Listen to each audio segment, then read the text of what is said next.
Well, let's start about music then. Sure, sure. What was the first time you were attracted to bluegrass and country? Do you still recall the first time you heard a song that triggered you? I think a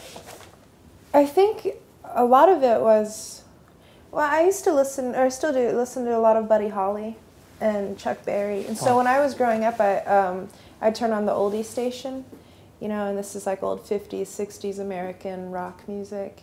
And all of that has its roots in a combination of blues and country, you know, so there's that. But how come then Buddy Holly and Chuck Berry? Well, let's pick Buddy Holly. Yeah. What do you like about him? Just catchy, man. He just, I like his voice, and I think at the heart of anything that I like, it's good pop music, you know. It's like, it's very accessible, but it's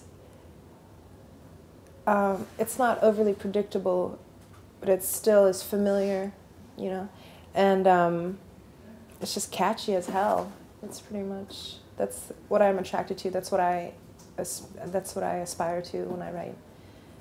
Is that there's still, you know, there's substance, but at the same time, it's fun to hear. And then Chuck Berry. Chuck Berry, just the guitar, yeah, man, yeah. Just the riffing is amazing. And then that kind of, as I got a little bit older, well, all this coincided with,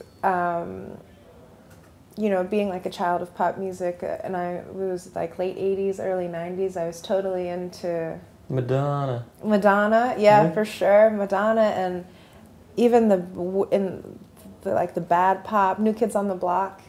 I loved them. I don't know. Hanging Tough. Yeah. Oh man. Yeah. Step by Step. All of those. And Tiffany, Debbie Gibson, Milli Vanilli. It's kind of cheesy. It's kind of lame, but at the same time, there are veins of incredible like pop sensibility in these songs. You know. I think Milli Vanilli, actually, the songwriting. Yeah. Was pretty good. Yeah. Yeah. Did they write the songs? Though? No. It was Frank Farian, and I think he was the guy behind Boney M, and he had a history of manufacturing bands. Yeah. So he's a genius. Yeah. All that, and then, but at the heart of it, and I loved Motown. You know. I'd say Motown is one of the larger influences. Motown, and then country blues for guitar. Because when I started playing guitar, again, it was. I would do open mic nights in high school, you know, and I would go play, and men would come up to me and say, "You're good for a girl," you know, and that's a ridiculous thing to hear. So my intention with guitar was always to negate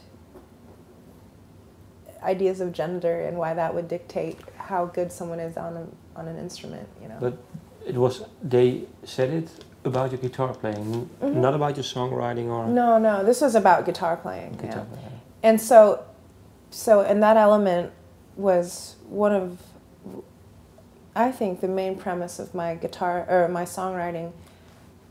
The first preoccupation that I had was make the guitar part interesting, and as impressive as you can, you know, while still like serving as a function of the song, but to make it different, you know, because the idea of a woman with a guitar just strumming, which she has a nice voice, but it's really kind of boring, you know.